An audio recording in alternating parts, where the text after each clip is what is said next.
Our first scripture is from Genesis 18, verses 1 through 15. The Lord appeared to Abraham by the oaks of Mamre as he sat at the entrance of his tent in the heat of the day. He looked up and saw 3 men standing near him. When he saw them, he ran from the tent entrance to meet them and bowed down to the ground. He said, My Lord, if I find favor with you, do not pass by your servant. Let a little water be brought and wash your feet. Rest yourselves under the tree. Let me bring a little bread that you may refresh yourselves, and after that you may pass on, since you have come to your servant. So they said, Do as you have said. And Abraham hastened into the tent to Sarah and said, Make ready quickly 3 measures of choice flour, knead it, and make cakes. Abraham ran to the herd and took a calf, tender and good, and gave it to the servant who hastened to prepare it. Then he took curds and milk and the calf that he had prepared and set it before them, and he stood by them under the tree while they ate. They said to him, Where is your wife Sarah? And he said, There in the tent.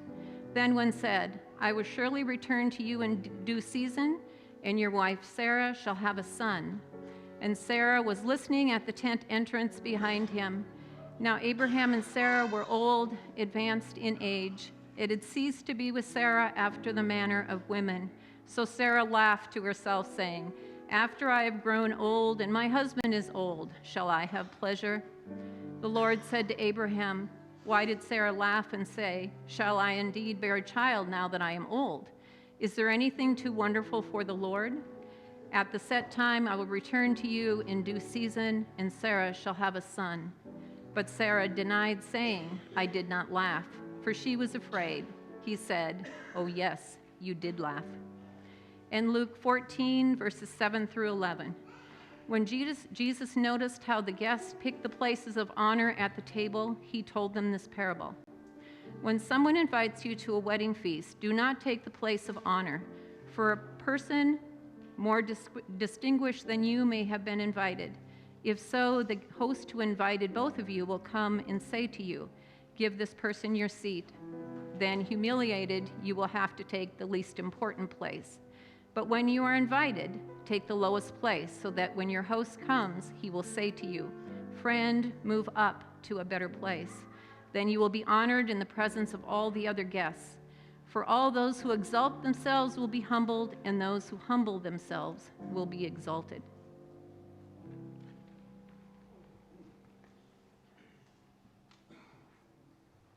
May the words of my mouth and the meditations of our hearts be acceptable in thy sight, O Lord, our strength and our Redeemer. Amen.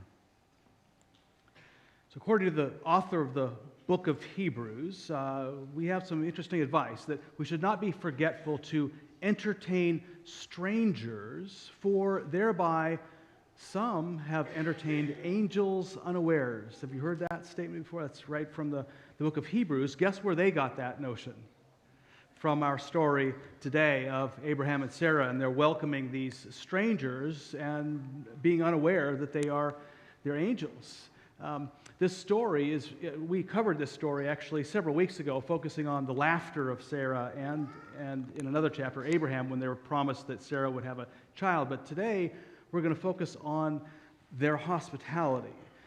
Because if we look carefully at their hospitality and the context in which it stands, we actually gain helpful insight for our own wrestling to welcome or not welcome outsiders in our world today.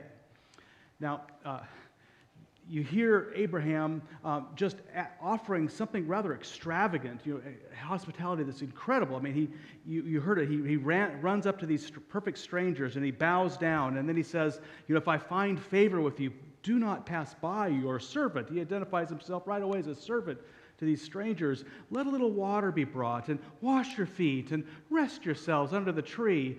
Let me bring a little bread that you may refresh yourselves, and after that you may pass on, since you have come to your servant. So they said, Do as you have said.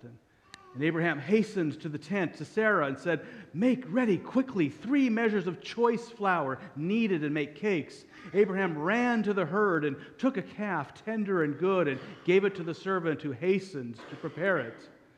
Then he took curds and milk and the calf that he had prepared and set it before them, and he stood by them under the tree while they ate like a good attentive waiter. Abraham, you hear how much running there is? He's just hastening everywhere and getting everybody to hurry up. It's just extravagant, this welcome. Of course, wouldn't you be rather extravagant in your welcome to angels? Of course, Abraham didn't know they were angels. He just simply knew that they were strangers, and that's what triggered his response. In the Old Testament, angels never appear, actually both in the Old and New Testament, angels never appear like with wings and flying around the air and so forth. There's actually no angel with wings in all of Scripture, even though every nativity set has them all over the place, right? That's actually under influence from the pagan heritage from Nike, the goddess Nike, who had wings, the goddess of tennis shoes. So if you have one of those angels with wings, put a little Nike swoosh on the foot for authenticity purposes. No, Abraham's running around offering this hospitality just because they are strangers. And in this act, he's doing something that was actually not just unique to him and Sarah, but actually a distinctive part of ancient Near Eastern hospitality. That actually extends clear up even to our day in the Middle East. Let me just paint you a vignette in which this hospitality stands. We'll only back up a couple centuries to like the 19th century. The vignette opens with a guy named Abijah, a Bedouin, somewhere in the southern Israel, the Negev wilderness, and he's simply grinding coffee. He's got a mortar and a pestle, hitting those beans. Da da da da da da da da da da da. Now, in that coffee grinding, his neighbors in the encampment would know that it's Abijah grinding coffee, as opposed to one of the others. Why? Because every guy had their own distinctive way of grinding it. The pattern. Abijah's da da da da da da da da da. But another guy might be da da da da da da da da da da da da da da. So when they hear the da da da da da da, oh, Abijah's got coffee. They knew that he was grinding coffee. It was Abijah, and they also knew more than likely Abijah had visitors. Why? Because coffee was precious in the Bedouin community, and you only brought it out for special occasions. And there was no occasion more special than either a wedding or visitors.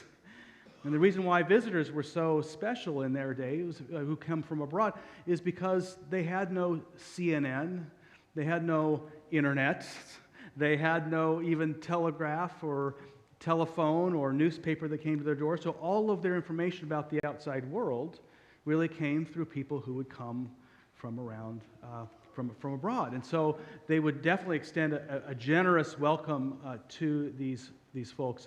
Also, in the ancient world, they had this very deep custom of hospitality for safety's sake, too. Back then, there were no Motel 6s leaving the light on for you when you traveled a great distance. Watering holes were literally holes dug in the ground containing cisterns that could contain the runoff in an arid desert environment. Basically, if you were traveling a large distance, you ate and drank from whatever you carried with you. And when that ran out, well, that's a problem. You could die within days if that happened. So there was this deep tradition then of welcoming the stranger into your house, because you never knew how bad what kind of straits they might be in. And you wouldn't want to just simply ask, hey, are you in trouble? Because that could harm the dignity of that person. So you extended this hospitality to anybody who came, whether you perceived them as needy or not. And of course, you had a benefit in this too. Strangers brought news of the day, and also, with news and coming from a foreign land, they brought different views of the world and interpretations of things. And you might find yourself viewing life a little bit more differently, whether you were entertaining an angel or not. You'd see life differently after a stranger came. Maybe they would even change your life. So it was a very good and pleasant thing, as well as something that assured the safety of people who were traveling. Now, if you were an ancient traveler and you came upon Abijah's camp, here a little dance would start. And you knew the dance, and Abijah knew the dance.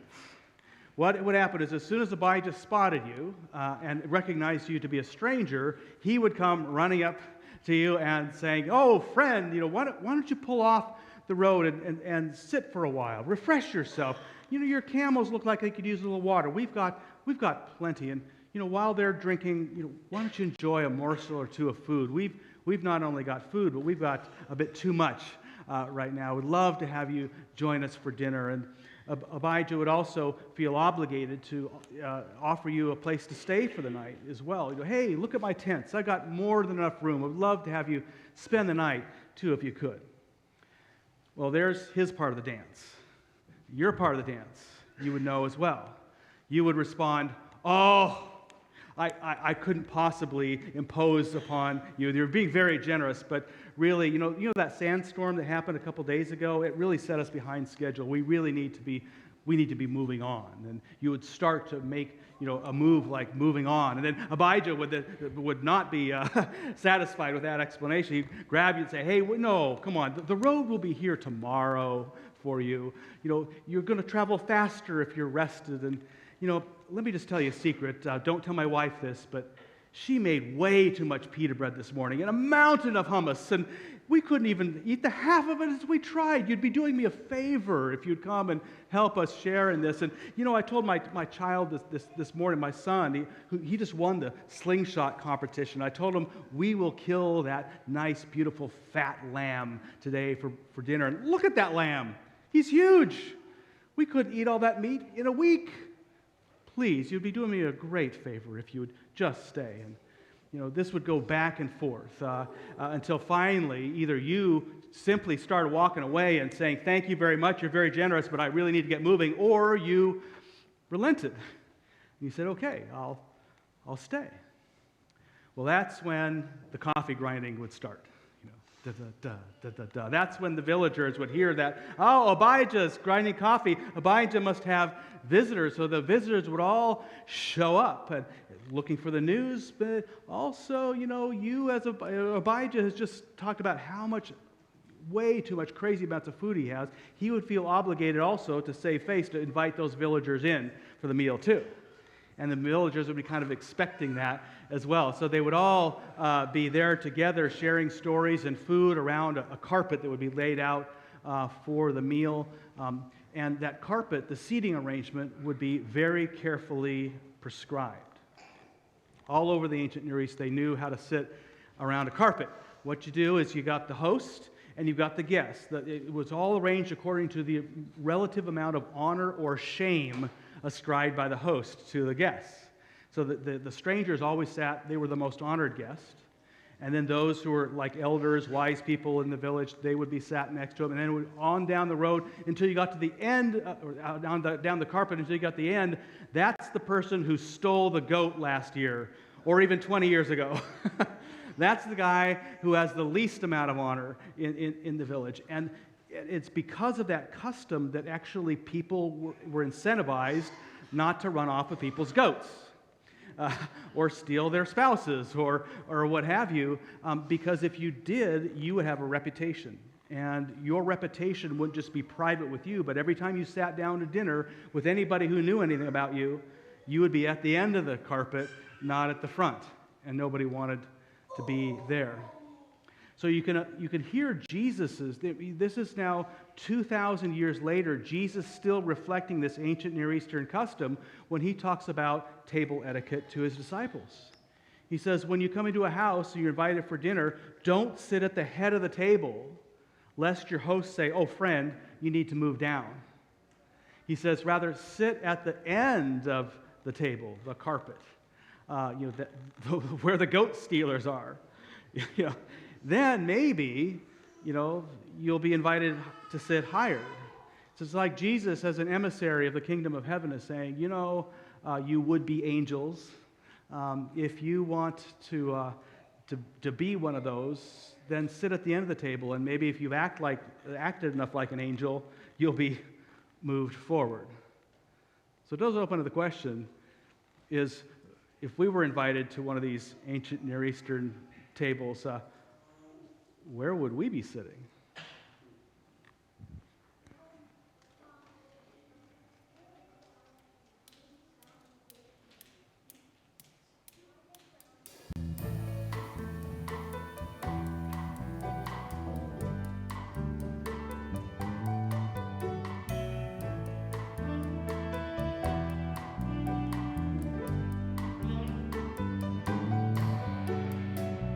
Through the glass in my bedroom window, in the bushes far below, I thought I saw an unfamiliar shadow among the ones I so clearly know.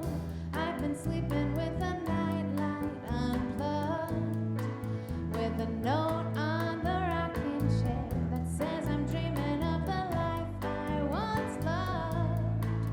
So wake me if you're out there, living close to the ground.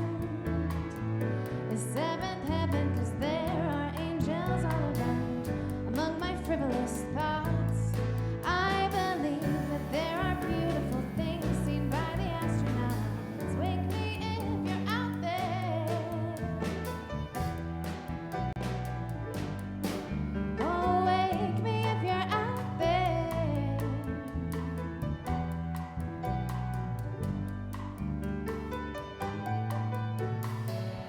In the dust on my cellar staircase, a pair of footprints followed me. I saw a flicker in the fake fireplace. Blinked again, but there was nothing to see. I've been leaving all the windows unlocked, with a basket by the oak tree, 'cause I'll be picking up the acorns that fall off. So wake me if you're out there.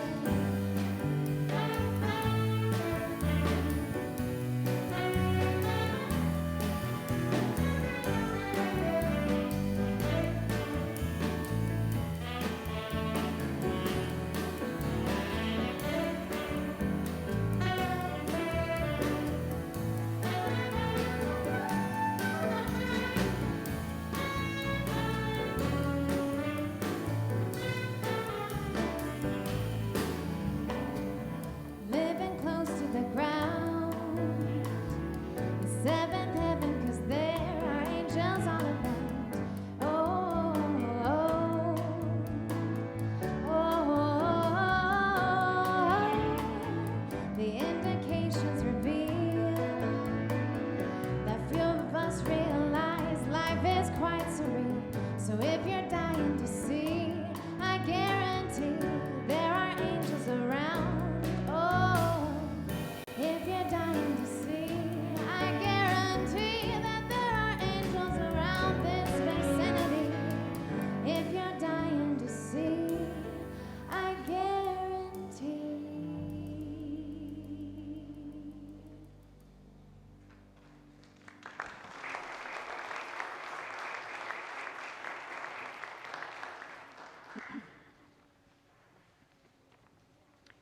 Our next scripture is from Luke 14, verses 12 through 14.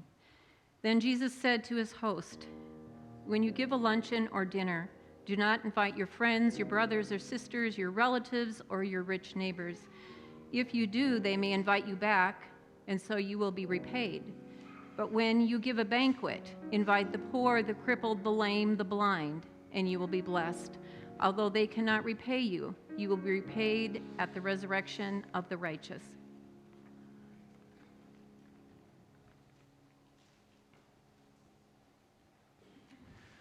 So that little vignette about Abijah and his Bedouin customs really stands for a lot in the ancient Near East and also in the modern Near East.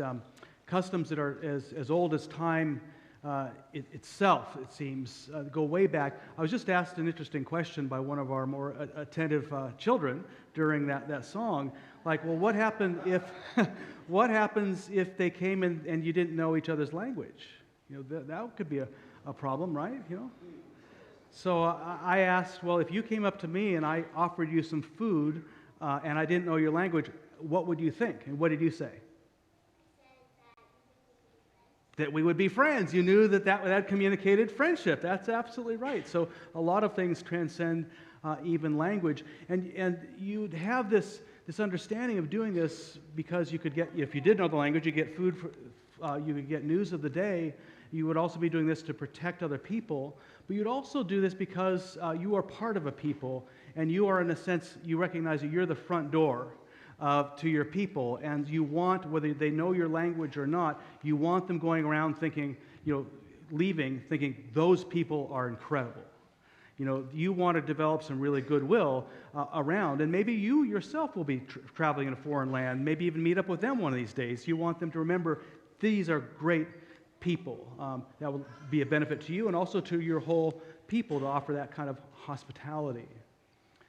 So it's interesting today when we think about the implications in our world where we've professionalized hospitality. Just go to a hotel. Just go to a restaurant.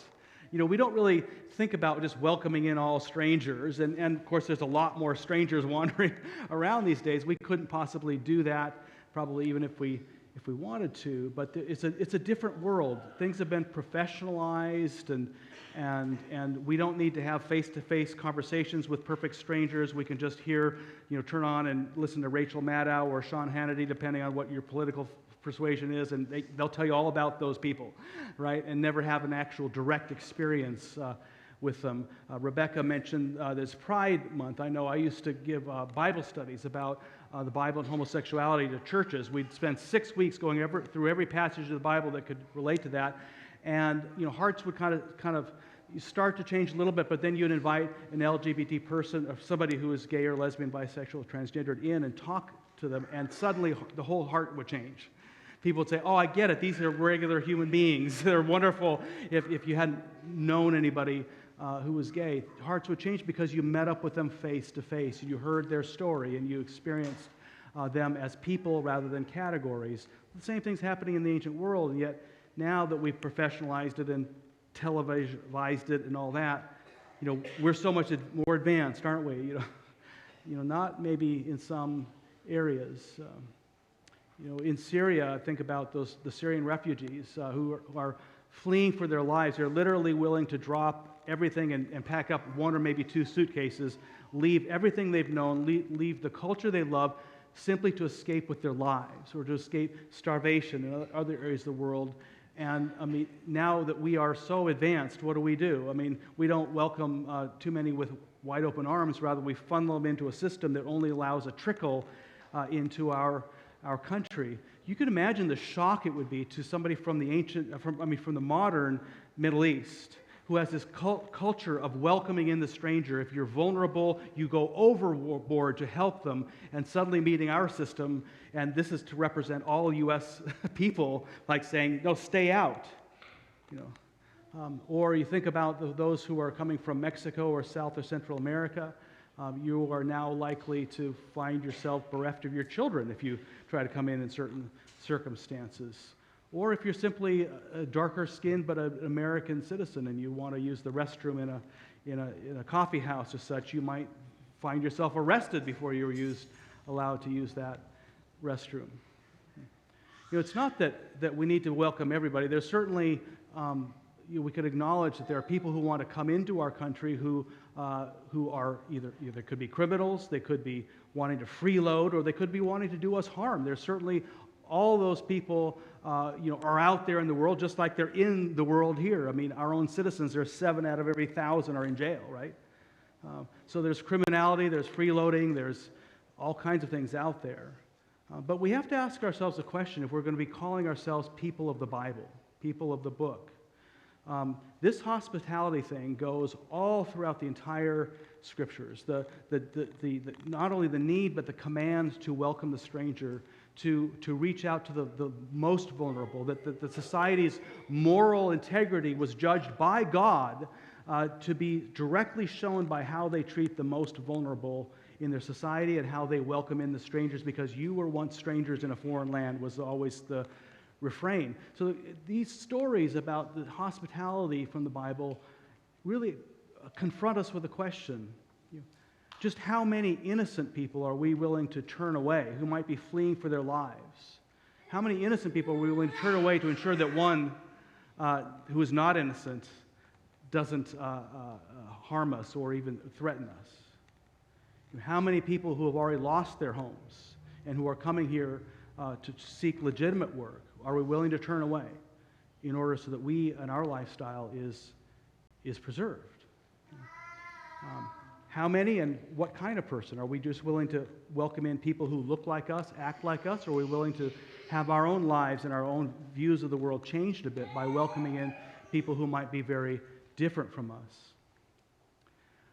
Back in high school, I received a word of wisdom from my pastor at the time and continuing mentor, Bruce Van Blair, who many of you know, about this. It reflects really the wisdom of the Bible that I think we can apply in our world in making these difficult decisions. We lived, as many of you are aware, in a fairly wealthy community, Mercer Island, a suburb of Seattle, and you didn't have too many people who were struggling on the edge of existence on Mercer Island. And yet, Bruce was constantly approached by people who were in dramatic need at the church, asking for some sort of help. Well, you knew that in order to get there, they weren't locals. They'd come, probably spent half the day just using public transportation to try to get there to say, I need some money or I need some help.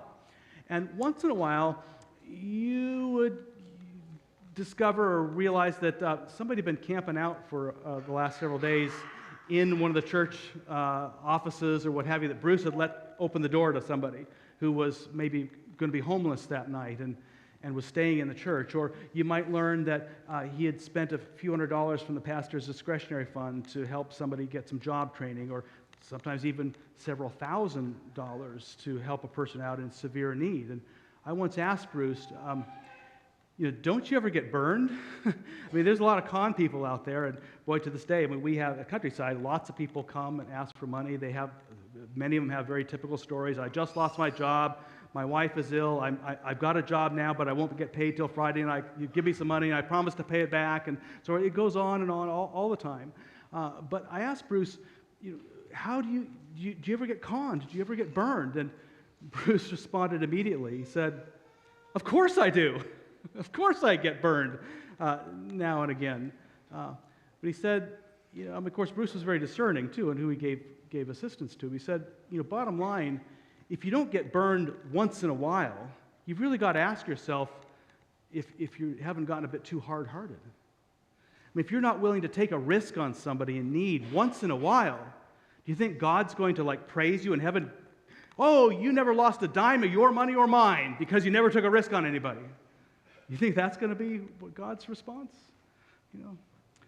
As Bruce reminded me, the scriptures themselves tell us to entertain strangers, for we never know when we might be entertaining angels. And according to Jesus, whatsoever you do to the least of these, you do to whom? We might be entertaining Jesus himself. You never know when Jesus has come knocking on your door. Will you speak his language of love and grace? This story confronts us with a central question within Christianity and within all three of the Abrahamic traditions that come from this world of hospitality. They confront us to ask ourselves, who will we reach out to? What kind of stranger will we take a risk on? And do they look only like us, act only like us, where we can expect them to pay us back someday? Or do we follow Jesus' word to do this to people who we don't expect to have a return on? Who will we welcome? And when's the last time we got burned, taking a risk? Amen.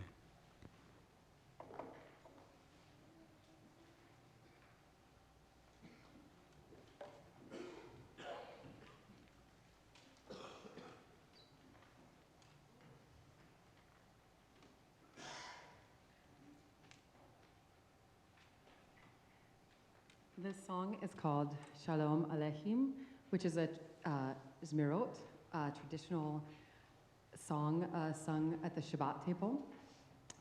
This song specifically is about welcoming angels, and also Shalom Aleichem is the traditional welcoming greeting in the tradition of Islam.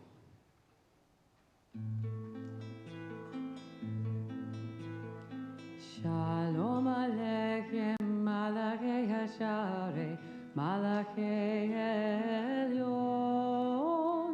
Mi Melech Malachei Hamlachim, HaKadosh Baruch Hu. Bo Hashem Leshalom, Malachei Hashalom, Malachei Elyon. Mi Melech Malachei Halakim, HaKadosh Baruch Hu. Maroni Leshalom, Malachei Hashalom, Malachei Elyon. Mi Melech Alei Hashalom, HaKadosh Baruch Hu. Tzeijem Leshalom, Malachei Hashalom, Malachei Elyon. Mi Melech Malachei Hamlakim, HaKadosh Baruch Hu. HaKadosh Baruch Hu.